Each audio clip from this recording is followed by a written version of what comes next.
Good morning, good morning. I am on a massive trajectory today. I have a huge workshop tomorrow where we're using the Varoma and it's just blown out. We've got 50 guests coming. So I need to make a couple of things ahead of time because we're going to be making meatballs with a pimped passata. So if you watched my live a couple of days ago, I made the pimped passata and now I'm going to make some meatballs. So I've got some already prepared that I was practicing with, but I'm actually using a recipe, can you believe? So I'm going to flip the screen and I'm going to show you how quick and easy it is to make meatballs. Okay, so excuse the mess of everything everywhere because I've got boxes ready for the class going all over the show. So this is a beautiful recipe. So let's flip the screen and get going. Okie dokie. So I have the recipe in my week. So tomorrow we're doing the pimped passata. We're not doing the red pepper. So it's meatballs with a red pepper sauce or pimped passata. And we're just going to get straight into looking at I've got all my ingredients ready there. I'm actually doing would you believe it's going to serve 4, but it makes 30 meatballs because I did have a practice the other night. So we're going to come in under here and we will come to the preparation and we will go, do you want to cook the recipe from here? Yes, please. So it's asking for lid off. So it wants brown onion. Now I'm not doing the onion because I decided I would just do some chives. So I went to my garden. I've just got some fresh chives. So we're going to skip the onion. I do have some bacon. So I've got my bacon. It says about 100 grams. That will do. Actually, the scale didn't come on because I had it on the above. That's okay, but I just had a couple of slices. So then we've got some bread. Now I'm going to be doing gluten-free bread because I don't know who's going to be there tomorrow, so we'll tick that off. I do have, it says flat leaf parsley. No, it doesn't, it just says parsley. Oh yeah, flat leaf.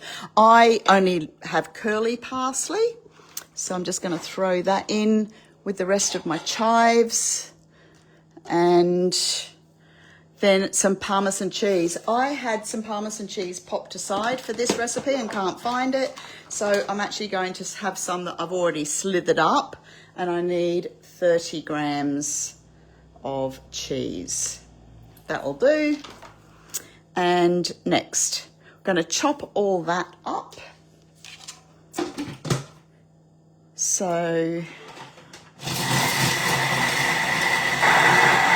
that'll do. Next, so you can stop and start anytime you like. If you have a look in there, that's all chopped down enough because we're going to mince our meat next. Now the recipe's going to ask, I'm not even going to bother scraping that.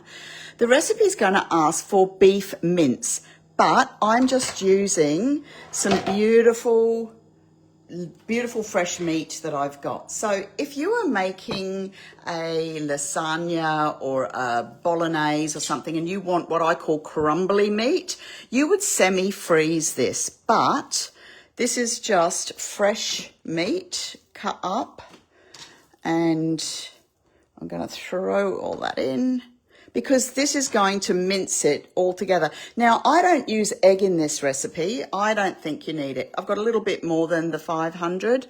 So I've ticked that off. I've got some Italian herbs. So I've got a teaspoon of that, a teaspoon of sweet paprika, and a teaspoon of salt or half a teaspoon of salt and a little bit of pepper. Then we're going to pop the lid on.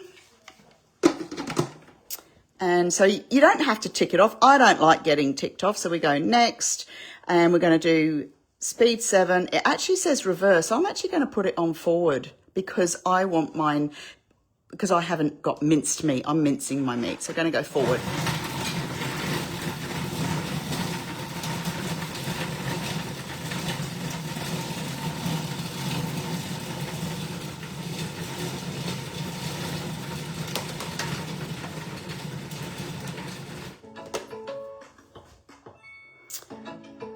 Okay, let me have a look at that.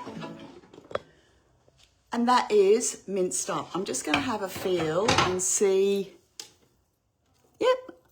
Actually, I might just do that again because there's a repeat here. So you can say repeat.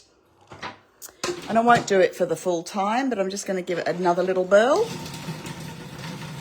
I might even now put it onto reverse. So you can switch backwards and forwards as you like, okay? So we'll pull that back. Oh, I was going to show you the meatballs I made. So they're the ones I made the other night when I was doing a practice. And now you can add an egg if you wish. The recipe doesn't say you need an egg. So I just get a spoon. Now we're making these meatballs quite small for tomorrow, so we want them to be bite-sized. Just give my hands a quick wash. So we want them to be bite-sized. And it's a good idea to have your hands a little bit damp because that way the meat won't stick. So that should be about the perfect size. So these are going to go on the top of the Varoma tray. So the other night when I did my practice, I actually steamed these for about 15 minutes and then I put my veggies, just gave them a move around. So that is as easy as it is to make meatballs. Now you could make this into a big meatloaf. If I was going to do a meatloaf, I might actually add the egg. I don't know. But otherwise, you can also make these into like a burger patty. So if you wanted to be bigger, they'd make a really nice burger patty. So, oh, the other thing, I use gluten-free bread.